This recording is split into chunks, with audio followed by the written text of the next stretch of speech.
coming tonight, Friday at 5:30. We're going to do, I don't know if you all were here last night, but we're going to have the same format as we did last night. There will be a lecture here, and then we will go downstairs immediately after the lecture to have a discussion in the atrium, and we'll have a reception in the back there. So this is the first in-person workshop lecture that we're doing in the series. We're doing 5 of these.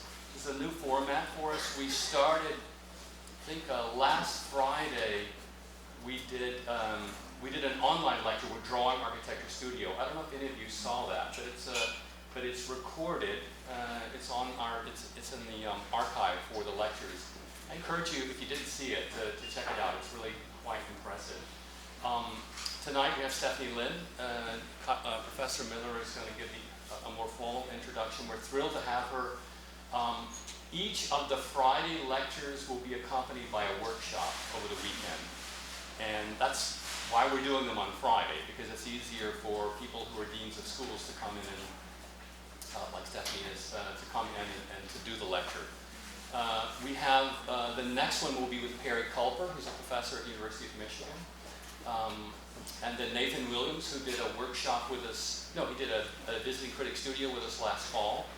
And then Iman Fayed, who's a professor at Harvard. And each of them will do a lecture on Friday, we'll do a discussion down below, and then they do a workshop on the weekend. So please join those. They're listed in the posters in the stairwell, so check those out, and please do come to some more. So I'm going to turn it over now to Professor Miller, who's going to give an introduction for our speaker, and we'll get started. You could give me a hand for that.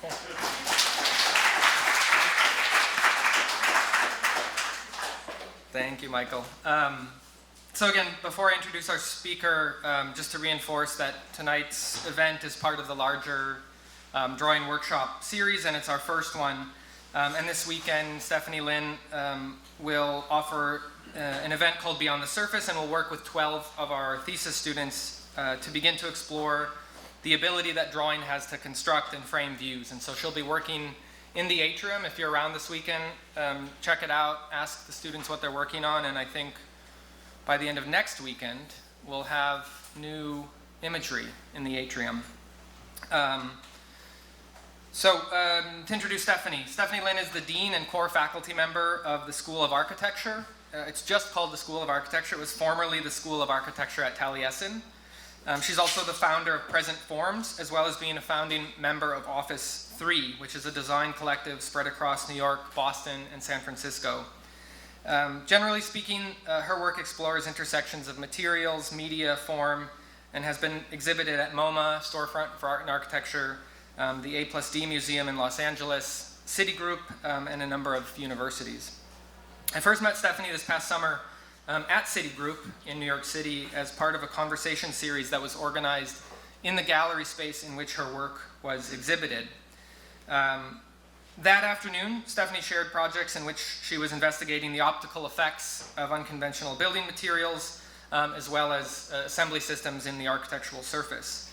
From puzzling visual effects to materially rich art objects, all produced with a sense of curiosity and criticality regarding architectural production. The body of work amassed by Stephanie and her collaborators is equally elusive, intelligent, and inventive. During this afternoon's talk, Stephanie will present the work of her practice through a focus on surface and materiality as an expression of larger organizations, translations, and processes at work. Organized into 4 chapters titled Graphic Tectonics, Filtering Form, Embedding Color, and Transient Mediums, we'll see explorations conducted as an independent practitioner using drawings, moving images, objects, and buildings, as well as the extension of those conversations through her academic endeavors as well as with her collaborators in Office 3. I should also mention that tonight's event is supported by our school's Werner Seligmann Endowed Lecture Fund. This fund was established in memory of the many contributions that former Dean Seligmann made and supports a special lecture each academic year. While Dean at the school, Seligmann established the tradition of inviting a broad spectrum of leading architects and educators from around the world to lecture to our school community. Past Seligmann lecturers include Marlon Blackwell, Annabelle Seldorf, Ben Van Berkel, Todd Williams, Billy Chin, and many others. So lastly, to reiterate the structure of tonight's event, I'll soon pass it to Stephanie, and after her lecture, we'll immediately move to the atrium, equip ourselves with snacks and beverages, and be seated for a conversation in which all of you will have an opportunity to ask questions. I think that's my job for now. Stephanie, welcome. Thank you for spending time with us tonight and this weekend.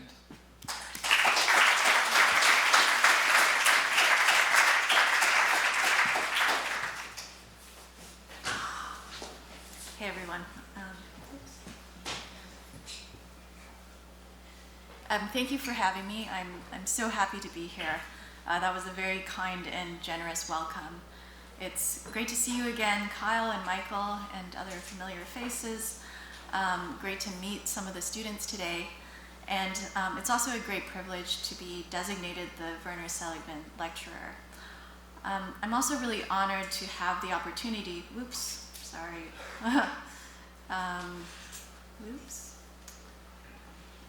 have the opportunity to present among such an awesome group of participants in this series. There we go, there's my mouse. And I'm especially excited to be hosting a drawing workshop over the next 2 weekends. Curiously, I won't be presenting a whole lot of drawing proper, though I have a strong interest in techniques of representation and the technical supports of the image, which of course deal with many overlapping issues of translation, of operation, and the generative capacity of these approaches to both inform and imagine architectural futures.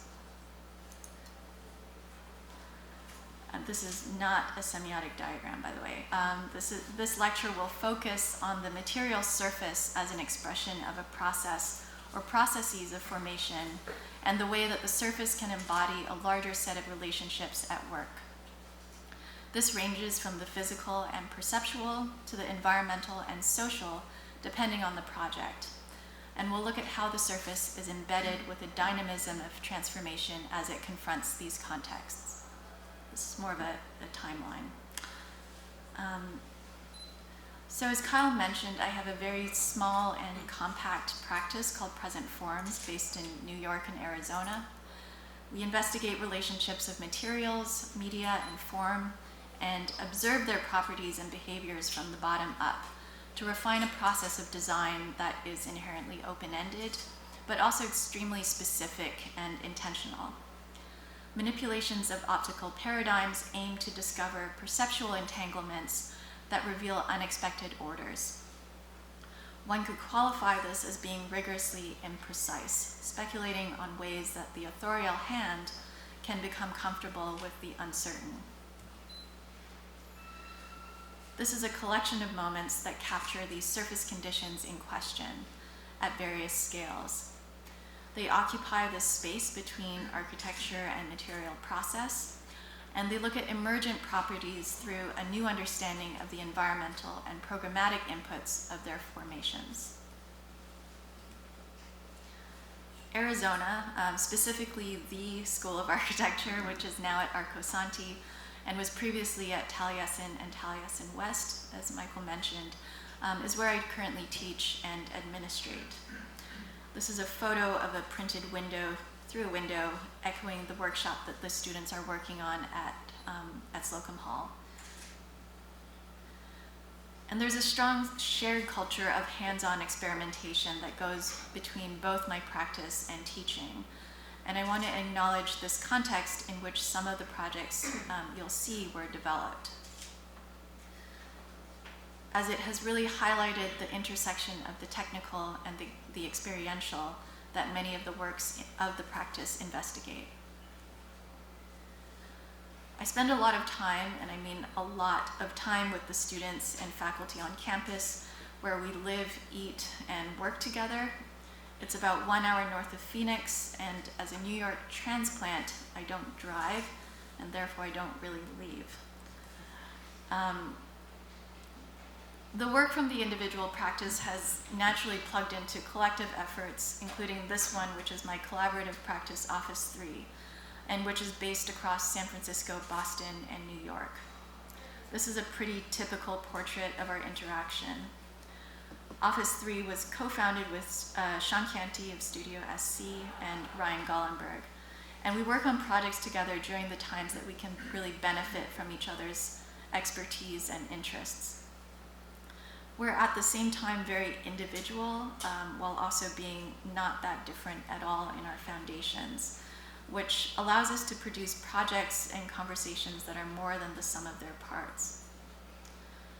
And that work is something that perhaps none of us would really do on our own either. Our differences are important, and the way that we integrate them and find crucial overlaps enables us to think more productively when we're together. The three of us have had a lot of fun together over the past 13 years now that we've known each other, though we haven't been in the same room together for some time. But we're constantly sharing knowledge and updates on our practices in parallel with our collective projects. So in that spirit, I'll be oscillating between projects by Present Forms and work that's done in tandem with Office 3, as well as others. And I'll be touching on how these experiments of the surface become entangled in these other exchanges. I'm first going to start with some early works that serve as a set of experiments, eventually forming the ingredients for a larger public project on Governor's Island in New York. Here, the surface is investigated through its implicit depth, its graphic properties, its overlay, and its orientation. This first project, which was really the first project that I did in my practice, was called the Aperture House.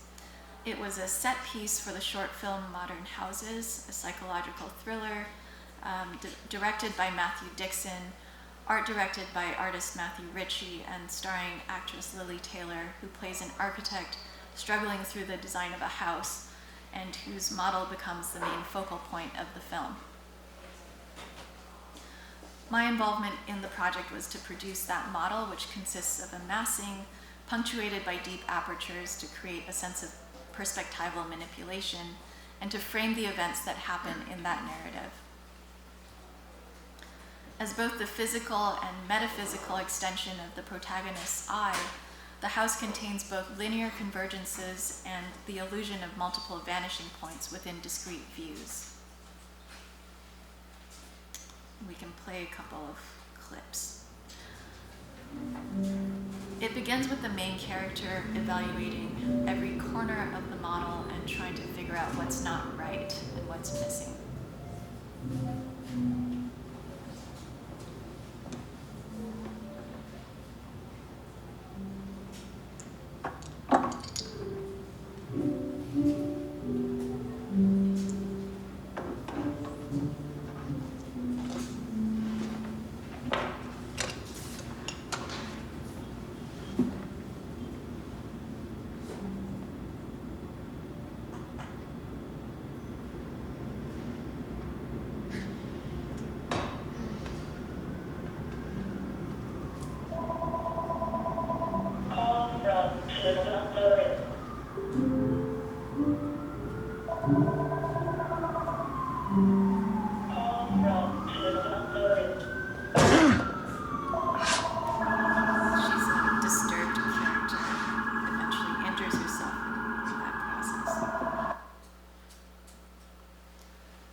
The openings become portals for looking through, as well as portals for other obfuscating mediums to enter and exit as representations of her own intellectual space.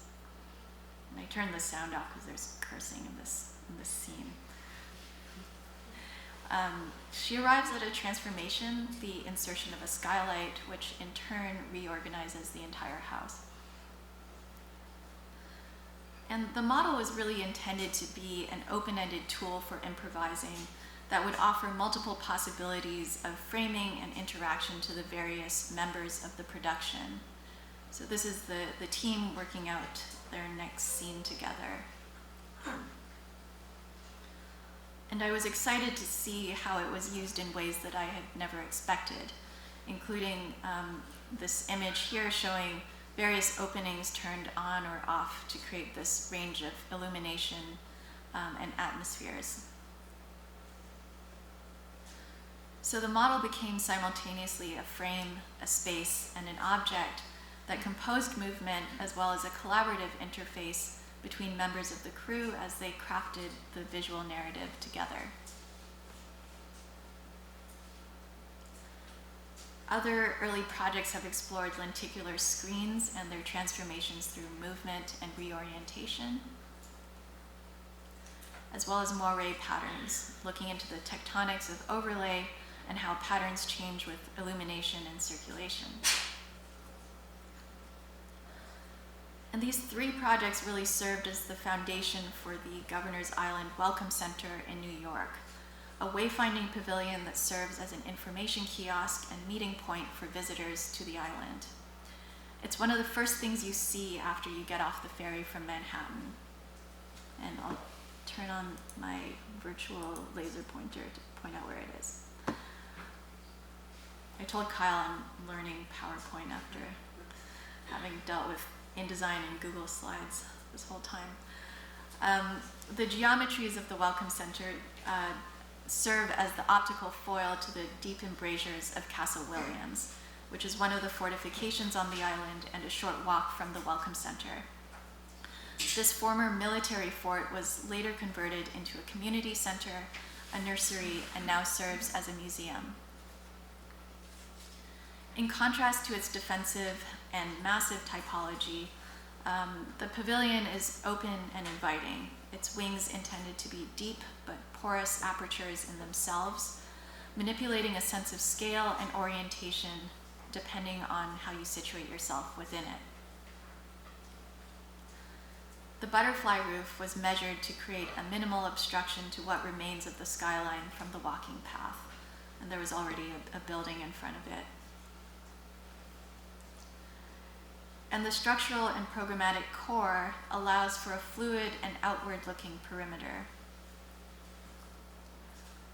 Occupiable frames, tall louvers with lenticular properties, and translucent surfaces that filter the environment are elements that mediate the zones for interaction with the information desk, retail core, and outdoor deck, and create a variation of experiences around a symmetrical plan. Almost symmetrical. And here's the info booth in action. And these are just a couple of shots of these surfaces of interest that soften these boundaries through their texture and through their structure. One of my favorite moments is the large 8-foot wide door, which has always had a bit of trouble opening and closing. And a view that looks through the structure to the New York harbor. In a way, both the Aperture House and this pavilion are wayfinding structures that really use the definition of their outer boundaries as surfaces for exploration and navigation. The Aperture House as a film piece was the testing ground for this larger project. They both attempt to build on their perceptual support structures that are embedded with anticipation and intentionally leave room for the unforeseen. What I've found most interesting is to see how visitors have used the Welcome Center beyond its planned uses, reaffirming its role as an open framework. There was a musical event that got rained out shortly after the pavilion's opening, and it became a stage for an impromptu performance, tucking itself into the corner of one of the triangular wedges of the plan. It has become a backdrop for photography, a shaded area for lounging and viewing the harbor, and a playground for hide and seek, which was very fun to watch. And this is one of my favorites from a couple years back. Whoever decorated this really got into it and responded to the angles of the roof by wrapping each column in the direction of its slope above. So chapter 2 is on filtering form, and that refers to the way that boundaries and ephemeral materialities can combine. How they can filter, isolate, layer onto context, and read as new content in themselves. And of course, that's what I really enjoy about the TLC Waterfalls video, which modulates between content and effect. Some of these experiments start very small, looking at the scale of the domestic object and the subtle distortions that play out at the edge conditions. This project, a series of pedestals, is titled multifocals because of the multiple focal points around which each piece is generated. These were designed as objects to frame other objects, imagined for people who can't throw things away, like me. They're a kind of loose ordering system of display pedestals, which through an aggregation of stacking create new spaces around collections of things. And it's really through their combination that something architectural and spatial emerges. This loose synergy between objects, their platform for display, and the way that they filter their surroundings become a system of elements that are playful and yet consistent. And in a way, they can collect themselves. This pair of tables looks exclusively at how parts can snuggle together to produce a number of configurations and interactions. And these are all prototypical architectures to me, based on logics that are scalable.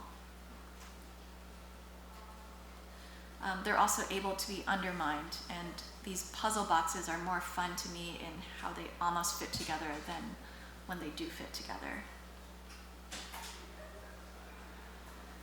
Moving up in scale, the materials that came into the foreground during the pandemic became an inspiration for the design of a system of furniture that can salvage the corrugated plastic greenhouse panels that have come to define many outdoor dining structures.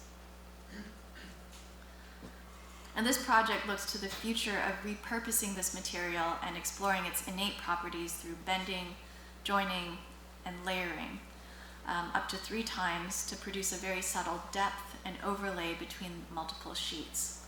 And you can see these layers separated out here.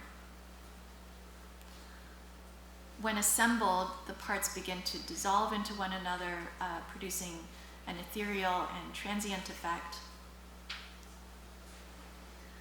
The corrugations are then themselves corrugated to produce different frequencies. At the elevation, you begin to perceive these rhythms at a very nuanced level. So this is, of course, one of the views of the seat, and you can see these rhythms that are different between the top and bottom. And it's these zoomed-in textural examinations of the surface where you can barely see one layer dissociate from another that are really the takeaways for me. They become the ingredients for a materiality that can be imagined at other scales and other uses. The Boss House, a speculative proposal in Brooklyn, explores the sculptural technique of bas-relief using untraditionally light and translucent materials that create a layering of program from the street to the interior of the property. The house conforms to an atypical lot line adjacent to the elevated Brooklyn-Queens Expressway, which led to unusual methods of spatial organization and materiality to achieve an open layout within a compact footprint. A low geometric relief defines the house's exterior facade, carving out entry and aperture and creating a visual flattening of depth from the elevation. The facade's curvature is a continuation of the geometry within, further accentuating the composite layering of the interior with its neighborhood context. So from the ground floor entry and kitchen, that's looking out towards Richardson Street, to the upper level living room accessible by a spiral stair that responds to the virtual extension of that surface relief through the dotted line, which carves out a compact space for living. to the uppermost bedroom level, in which the relief becomes most explicitly spatial and defines the one fully enclosed bedroom within the small house.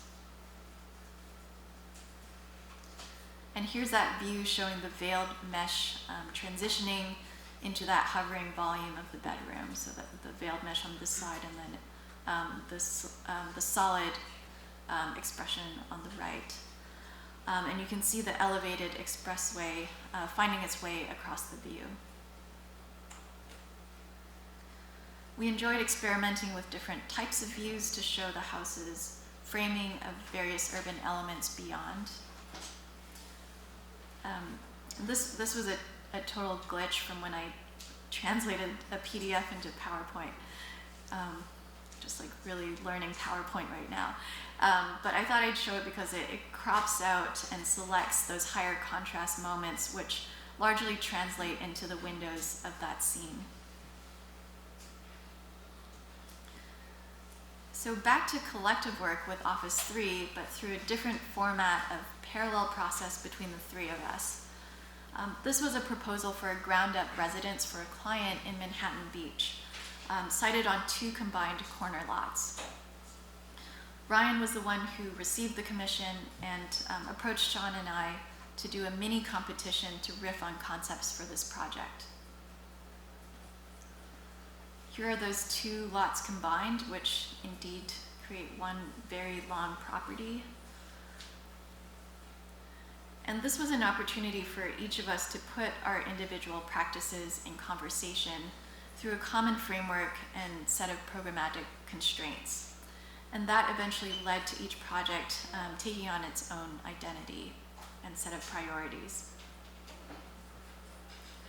On my end, the initial operation was to explore the butterfly roof typology, a nod to Southern Californian modernism, along the long axis of the property.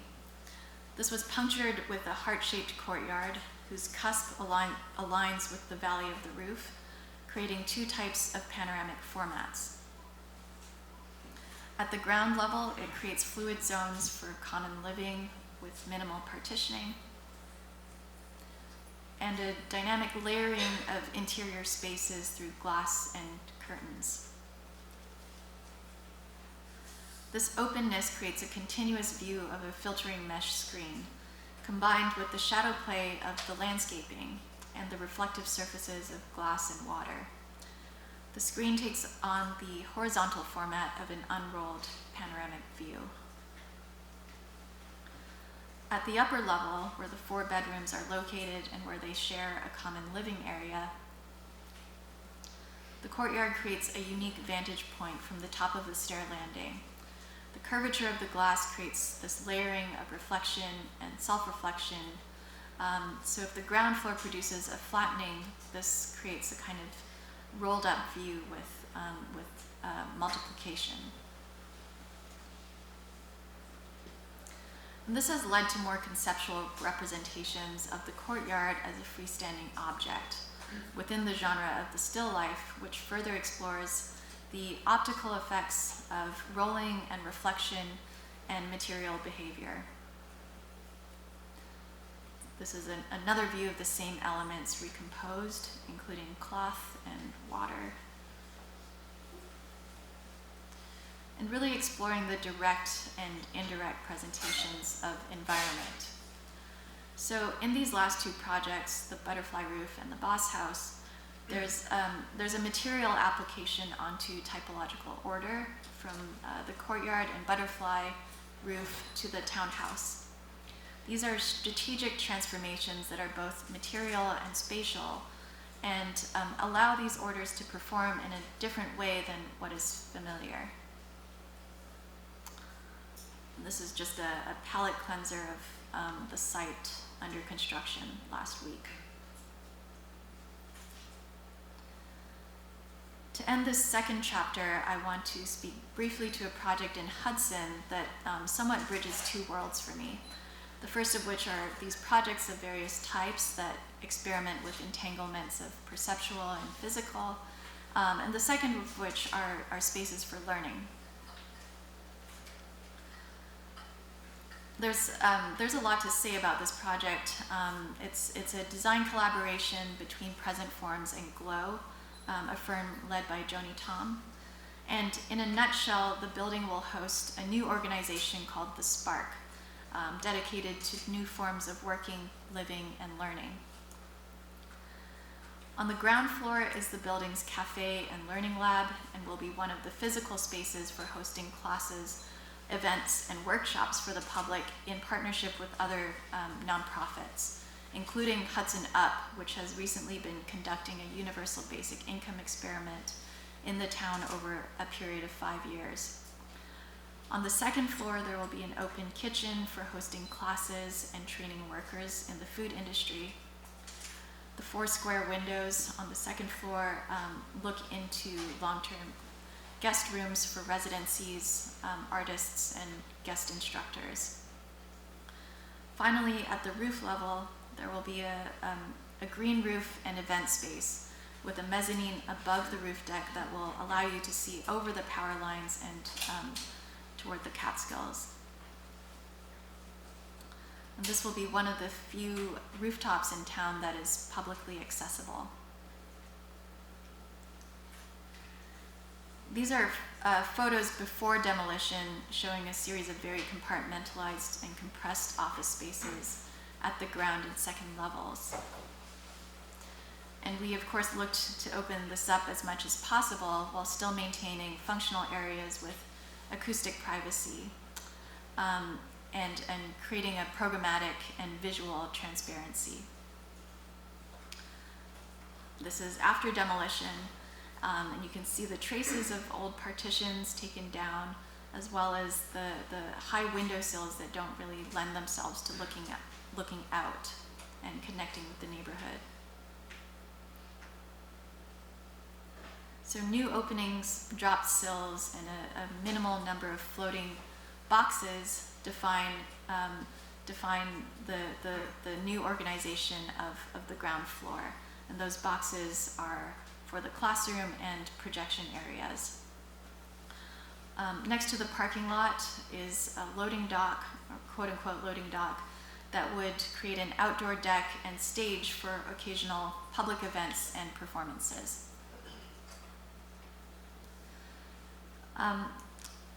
And this is a key conceptual view through the Spark of Hudson Learning Lab, looking through the spaces from one side to the other, and again perceiving a sequence of program that would create an immersive learning experience for those participating.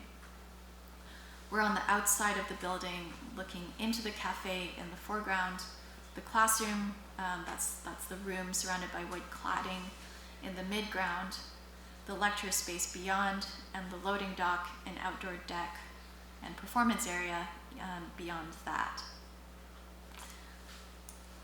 And these are, this is kind of along the lines of these imagined views that we'll be composing in our workshop, but with a couple of twists. Chapter 3 is on embedding color, referring to ways of writing color into the DNA of the surface.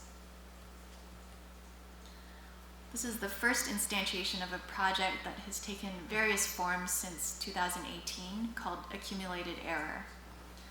It started with a series of quote-unquote drawings that explored particular relationships of pattern, tone, and volume and their mutual interdependence. Each group of slightly irregular volumes gets proliferated with a somewhat arbitrary stitch pattern composed of ones and zeros that propagate across its surfaces. Because of their deviances, the pattern hits the edges at inconsistent intervals, and this produces new areas of solid hatching that are unexpected and yet built into the procedure.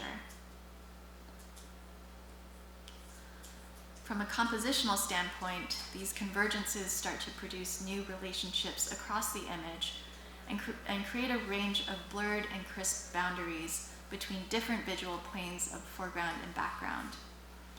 It also proposes a mode of rendering that is not based on algorithms of ray tracing and radiosity, but instead an alternative lens through which we can see and understand spatial relationships through an alternative framework.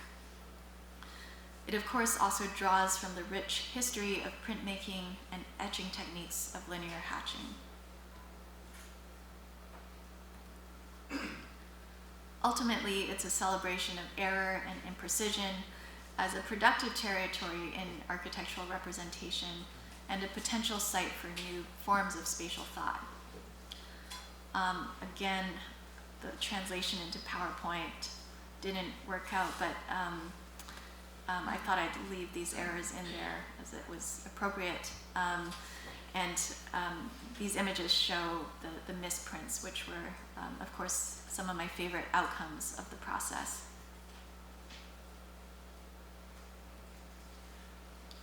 So these studies inspired a new set of works called digital frescoes. The fresco is a material and spatial merging of architecture and painting, building and image. Well-known frescoes, such as this one, highlight this form of painting's integration of substrate, architectural space, and perspectival view. And at the material level, in true fresco painting, pigment and plaster fuse into a single entity. Contour lines can be present, but typically serve only as guides to be plastered and painted over, becoming unseen. This series of panels crafts a reinterpretation of these traditional elements, arriving at an alternative expression of line, painting, and architectural surface in which the line does not disappear, but instead transforms with its substrate in a mutual feedback. To create this work, an atmosphere of parallel lines responding to a bounding shape are transferred onto a bed of wet plaster. At contact, both layers alter and fuse in tandem. The precise line work distorts, blurs, and at times dissolves into fills, revealing its hidden but potential qualities. So material behavior plays an active role in an open-ended process, arriving at an alternative expression of line, painting, and surface found in traditional fresco. Line work is atypically foregrounded, transforms with its substrate in a mutual feedback, and embraces rather than edits out the uncertainties of blurring and deformation. This is another attempt originating from the same set of parameters. And here's the series, or a selection from the series, in which there are different distributions of pattern and color based on the bounding shapes. And in the process of material absorption, those boundaries and surfaces themselves transform. And in some cases, they really transform. Another example of embedded color or structural color can be found in the phenomenon of iridescence. It's admittedly a great fascination of mine and can be defined by a change of color based on a direction of viewing, a changing direction of viewing or a changing angle of light.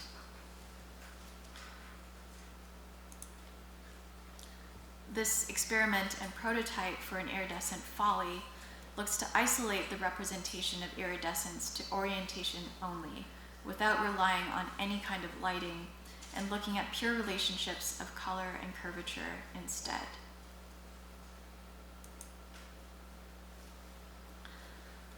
And this was a prototype for the development of another project that looks at a more realistic, quote unquote, simulation of iridescence through lighting only. This was completed during the Art OMI residency in Ghent, New York. Iridescence, as we know it, is often found in nature. Crystals, oil slicks, bubbles, bacteria, feathers, and butterfly wings. And it's the effect of a nanostructural composition. So a perceived color does not come from pigment, but rather from the interference of light as it reflects off of a surface film.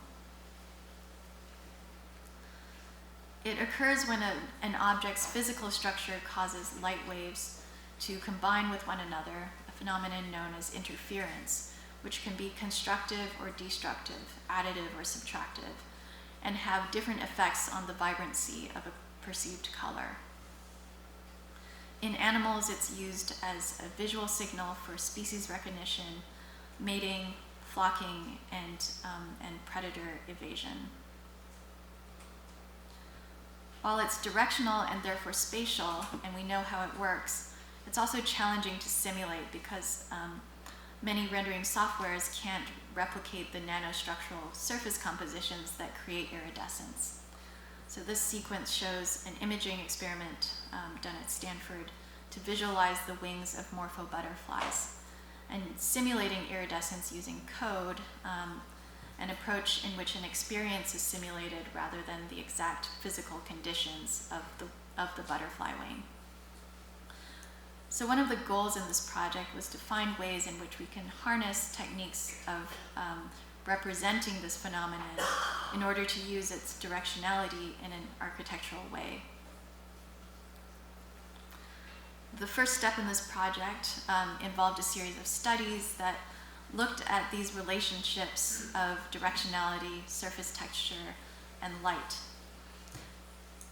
A new digital material was created from a collection of photographs, translating them into different image maps to create a variable surface relief that would reflect light to different degrees. This customized surface relief, combined with the changing orientation, would produce a variation of color. Here's an image of the front and back side of the same surface without any applied color embedded in the digital texture. And a similar study to the one before, but with transparency in the mix.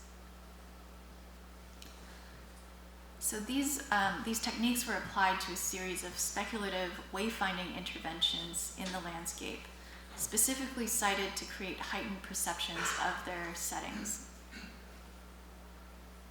The interventions take on the form of a deformed and cut out picture plane, producing a range of curled surfaces from the minimal deformation of the plane to a closed loop.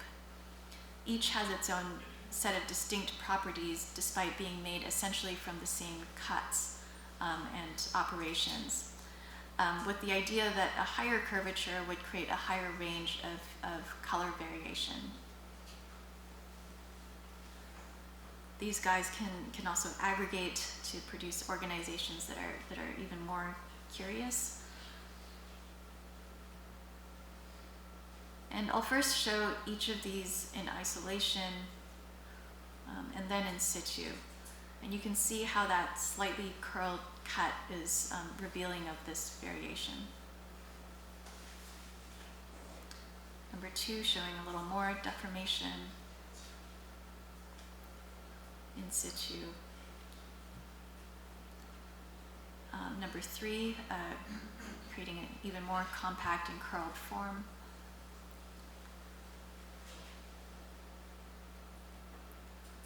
Number 4, consisting of a pairing of 2 identical twins. And number 5, which is another grouping, this time incorporating that closed loop. And situated both quietly and prominently in the landscape.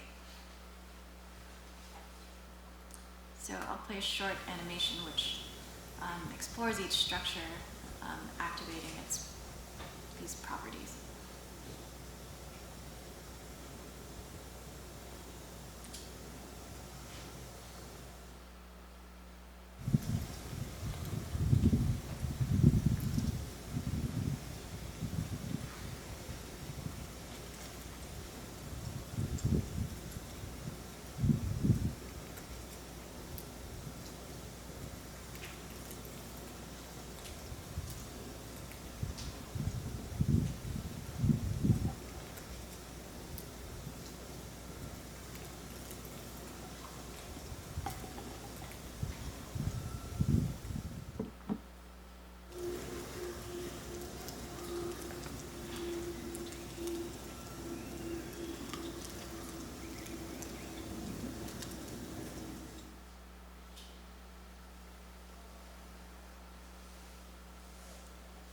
And a final component of this project looked to the feedback of material as a way of exploring other configurations from the same set of cuts. The sheet was peeled from a sticky surface, which caused it to naturally curl. And this series relies on that tendency of the sheet to curl and remember that form, to enable each iteration to tenuously become something new. And it's that predictable indeterminacy of the material which becomes that tool and process for discovery.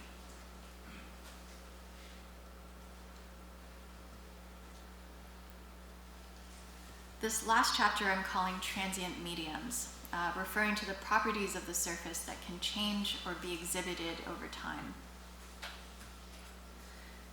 These projects look at ways of foregrounding the environment as an object of observation rather than a background through particular approaches in physical and digital modeling, as well as scenography. These projects, or this project, produced by Office 3, used melted glycerin or soap mixed with various pigments to produce a series of translucent layers into which scale figures and objects were inserted. This was all cooked up in Ryan's kitchen, and the soap was both cast and shipped out within the same container to its host exhibition. But it wasn't until recently that we revisited the documentation and zoomed into the soap block, which really revealed these unexpected and immersive elevations which were produced into a short video project.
And this video project was somewhat timely with the horrifying events that have foregrounded our planet to a new level of crisis as of late. Wind speeds have been increasing over the past decade due to shifting climate cycles. These wind forms, which were formed through the movement of air, speculate on one way of working with materials in response to current environmental pressures, while looking at ways of reducing the embodied energy of their production. In this case, the plaster casts were all produced using an applied air pressure meant to simulate wind, and were formed much like a dunescape caused by wind erosion. This particular surface was formed using a variation of air pressure over time while it was drying to create this range of softer to grainier ripples across its surface. So really looking at how to capture and communicate these dynamics of the atmosphere into a material expression. We also looked at the translation of these experiments into proto-architectural configurations and tapered or mitered the panels which highlighted this variation present at their edges. They were then 3D scanned in order to work with them in other ways. And to look at them as landscapes in themselves.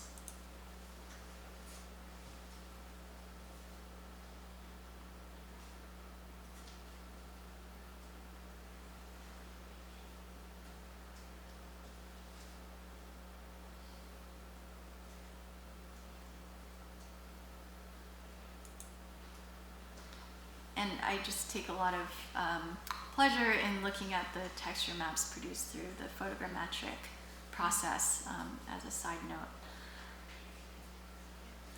A class that I taught in the past spring semester similarly explored expressions of the desert landscape through representations of environmental phenomena. The goal of this class was to appreciate these processes and various timescales of geologic formation, vegetal patterns, weather, and other processes, and animate them as a way of working with them and understanding them anew. I'm just going to show a couple of demos from this class. It's a kind of work in progress. And the work included working with texture mapping, particle systems, and volumetrics to understand, in this case, different forms of erosion.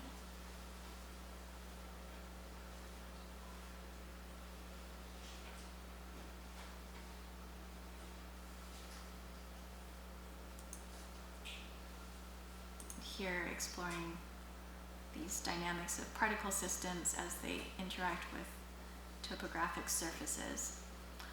We worked with images to both control geometry as well as control movement.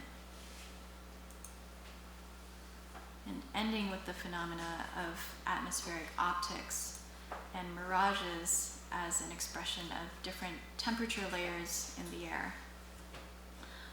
So this is a kind of environmental approach to rendering, not trying to simulate reality, but rather produce new readings through a fluency of understanding its visual structures and procedures. Post-production effects become embedded in that spatial structure without the need for post-production itself. And this is all activated through movement. This is the final project that I'm going to show for a public furniture installation that takes these scenographic elements one step further, using a series of nested panoramic segments, creating a sequence of obscuring and revealing elements over time. The furniture pieces are made out of standard glass block, aggregating flat blocks and corner pieces in atypical ways. And the design takes cues from Wright's textile block system, using reinforcing bars to achieve unexpected modular configurations and spans. And in this case, adding bending and radiusing to play on the doubling of the material. This project also learns from the historical panoramic building type, especially this one, which nests one panorama into another in a kind of double feature, with a dark corridor that would give you time to recover from one experience before you enter into the next. This was an early form of modern entertainment and a way of seeing a complete landscape from a new set of perspectives through the mobile active observation. This project, in contrast, looks at a way to simultaneously separate and blur those nested layers together across a view. The doubling of image and object becomes a way of showing multiple viewpoints of a single thing and asks the observer to read the differences between 2D and 3D representation. So there's this play of the object and its image within the same view. And in this case, looking at the filtering of the image by the quote-unquote 3D thing itself. So you can see that image in the background subtly. And here they are separated out again, where the relationship is again more obvious.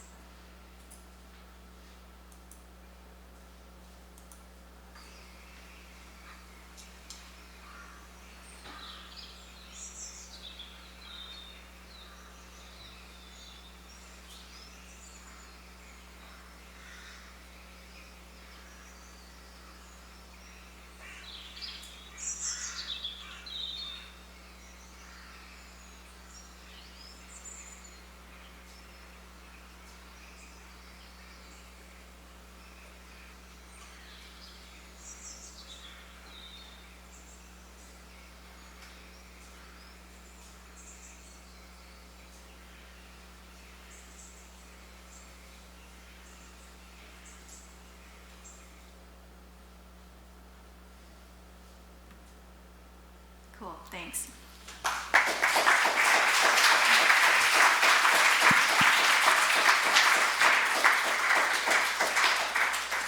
Thank you, Stephanie. So, as promised, let's all head downstairs, grab a stack, a beverage, and have a seat. We'll continue the conversation. Awesome.